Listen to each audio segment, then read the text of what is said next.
the, or I guess maybe the day before, something like that, the new legislation was pushed through. Prior to that, I know you know everything that was going on prior to that. In terms of the contest and everything like that. Mm-hmm. But basically, when they put the new legislation on the docket and said you got, Michael, let me call you right back. Oh, he literally just called me. All right. So they put the new legislation on the docket for put the 3-day contest window up, and the DOC started collecting signatures immediately. I apparently some of the signatures they couldn't verify. I had Barrett call me and say like, "Hey, can I just calling to confirm that you did put your signature on this?" So he called everyone, I guess, and the signatures that couldn't be confirmed Barrett did. either. Yeah, he called everyone who had a signature on there. Marshall. Yeah. Yikes. But okay. I don't know if that, if I guess maybe if someone wasn't awake, then he couldn't verify the signature. I don't know if that really counted, but apparently at least one of the signatures on the docket, on the petition, was someone who was dead.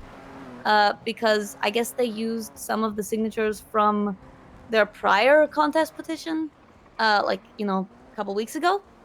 Okay. But they updated the dates to kind of, I don't know, it was a This little shit's bit cooked. given they were on limited time and they, struggled to come up with 50 signatures in 3 days, I guess. But they did put some names on that petition that weren't verifiable.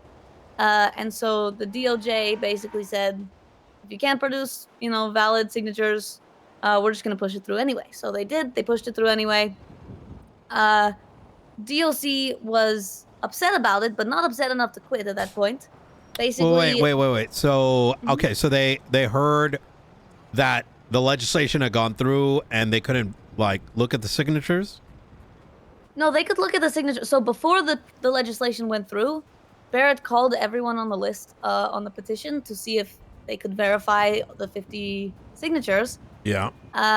But apparently, either not everyone picked up their phone, or I don't know if he counted not picking up your phone as your signatures, therefore not valid. But at least one of the signatures was someone who had signed the prior petition, but then died before this petition. And so the date was messed up and it said that he had signed the petition, that day, but he was actually dead.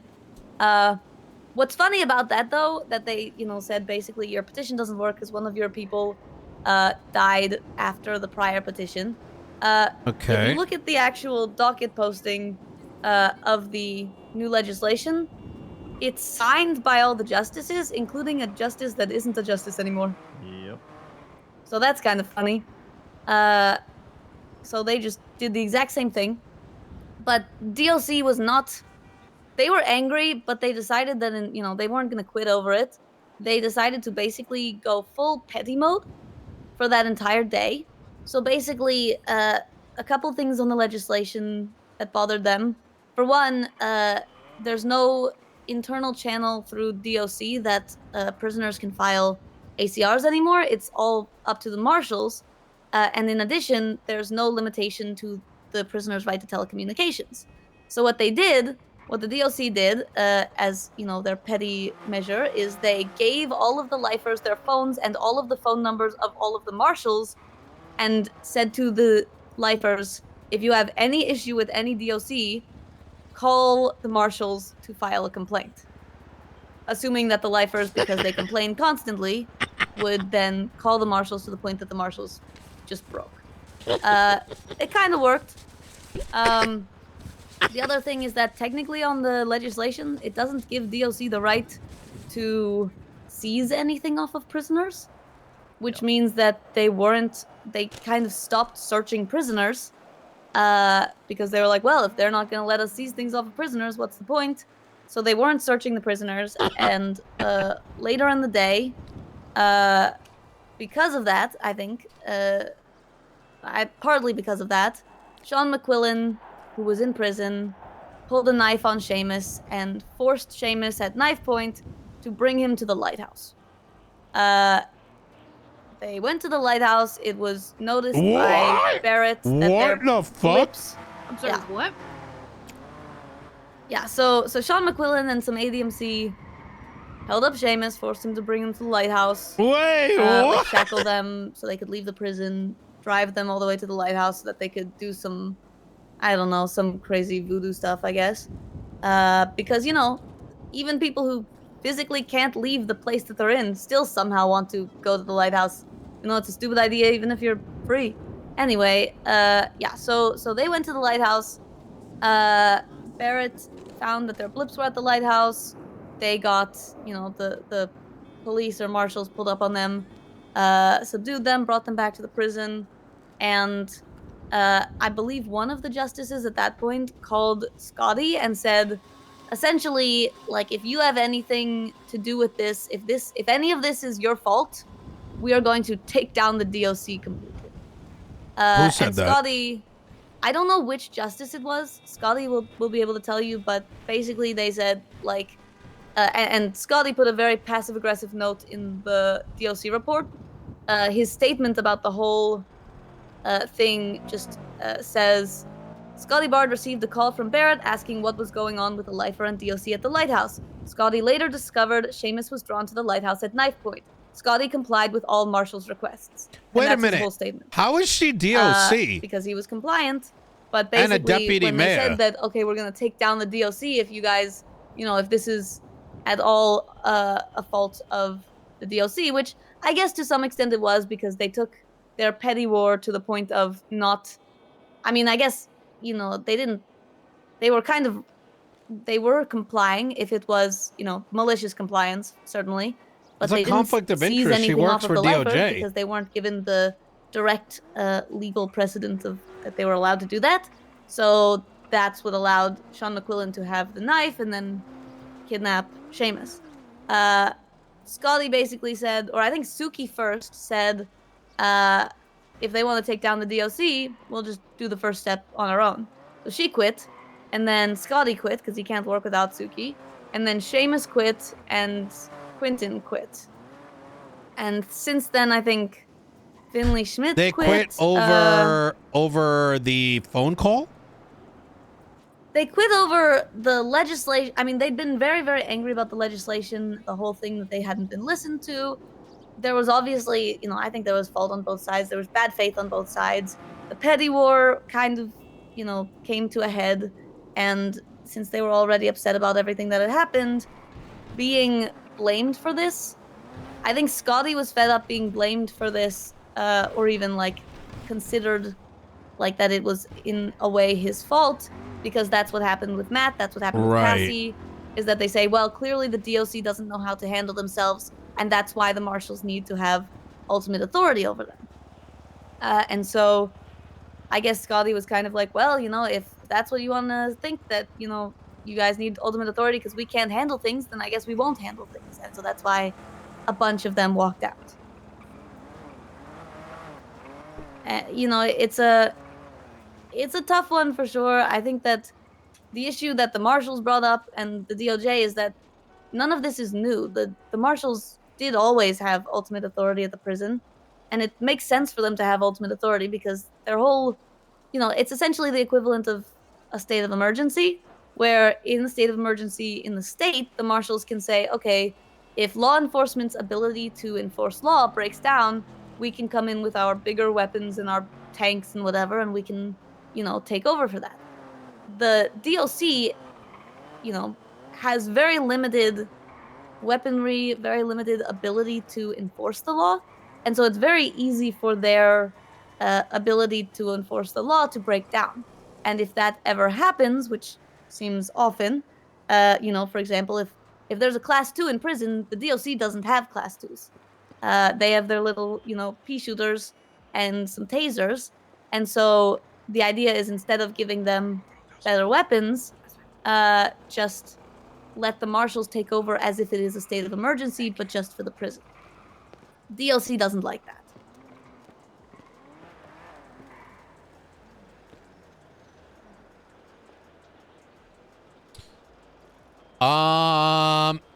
DOC needs to go through the proper channels, I think, if they want something done about this.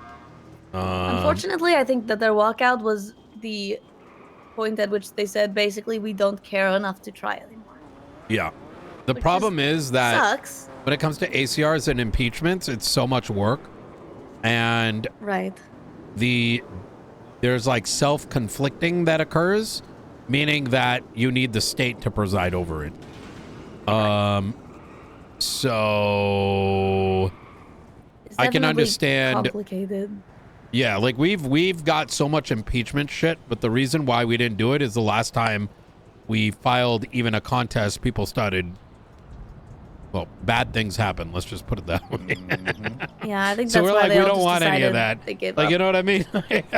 Listen, you know, shit got reputation started to get ruined out, like, you Right. know. So, you know, Yeah. so You know, I talked to Scotty when this originally went up, and that's exactly what I said to him. I said, you have the same tools that we have. You can challenge it during the contest phase, or you can audit it after the fact. And he still has those tools available to him, right? So if he wants to, that's what he has to do. There really isn't another way to go about doing it, to be honest with you. They can take some moral stand like they're trying to, but at the end of the day, if they want change, they have to ACR, they have to impeach, or they have to audit the legislation. Yeah. And the unfortunate thing is that, you know, in their petty wars against the DOJ, it's DOC versus DOJ, but the people who suffer most are the prisoners. You're not wrong. You're not wrong. And there was a lot of pettiness going around that day, and it was from both sides, right? Oh, It for was sure. From both sides. Yeah, I mean, but Scotty literally gave us the, like, when we had a meeting, you know, as DOC, and he said, okay, we're gonna give all of the lifers their phones back because we don't have the right to take them away. We're going to give them all the marshals' phone numbers because they're, you know, they said that, oh, they have to go to the marshals for ACR requests, and stuff like that. So we're gonna give them all the marshals' phone numbers and tell them, I don't know you if know, that's hey, petty, if you have though. any complaints, send them to the marshals. Call the marshals every single time you have a complaint. And I asked him, you know, so basically what you're saying is we want to essentially overwhelm the marshals with constant complaints until they break. And he was like, that's exactly what we're doing. Yes.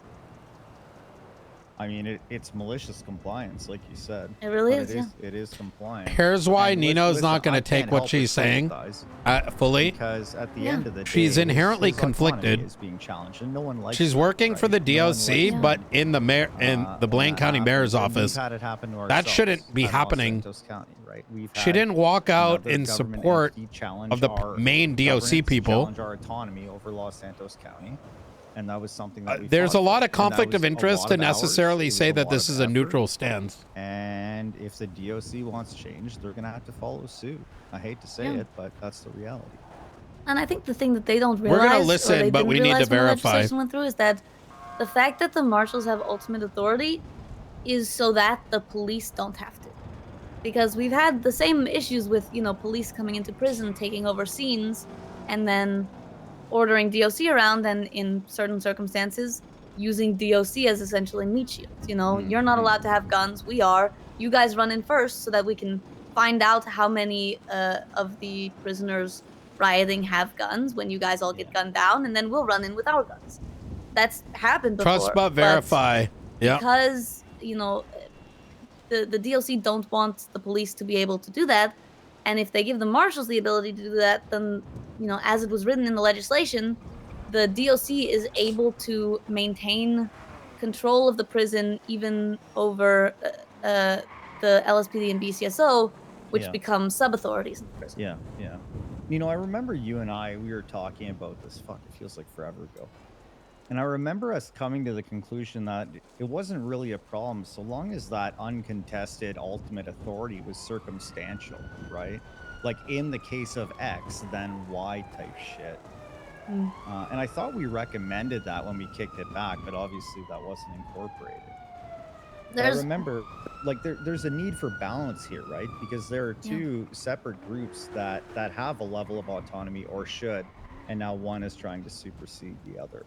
There should have been dialogue at a table between the two parties. That's what and Scotty gave them a list. He sent a letter to the DOJ with a list of issues, or, you know, even just phrased as questions about the certain things that are not mentioned in the legislation. Can you please go to the pink and shoe on the map and essentially go got to the no VIP response from it. room? But there are My certain mom things that works there. absolutely. She's not there the anymore. reason I signed the petition that they had was because not even for any of the reasons why that they thought, but there's certain things that just needed to be figured out before they passed legislation. Like they still haven't gotten word back from the state as to whether lifers are citizens or not, and that changes a lot. Like there's the Prisoners' Bill of Rights, but whether or not they are assumed to have rights unless given, unless there are limitations, or assumed to not have rights unless they are specifically granted, depends on whether they're citizens or not. Well, and that raises the greater philosophical question of, does the DOJ have the authority to give rights or take away rights from lifers? Well, and that's when why they went to the state for that, which is why they haven't gotten an answer yet. Murray was telling me that they're just, they have to wait for the governor to give them advice on that. Then why the urgency to push the legislation? Why not sit on it, work together because I with think DOC? they wanted to get it through without, without DOC having the opportunity to contest it. If DOC were given more time to contest, then they would have been more easily able to put together their petition. Yeah. See, now, if that's the case, then I have a big problem with it. If it's because the DOC sat on their hands and didn't get signatures in order beforehand, that's on them. But if there's some malicious intent here from either side, that's what I have an issue with it. Well, they got the signatures the first time, and then the second time, they tried to use the signatures from the first time, and some of those signatures were, not particularly valid anymore. But yeah, I mean, I think that there should have been more of a discussion about that kind of stuff.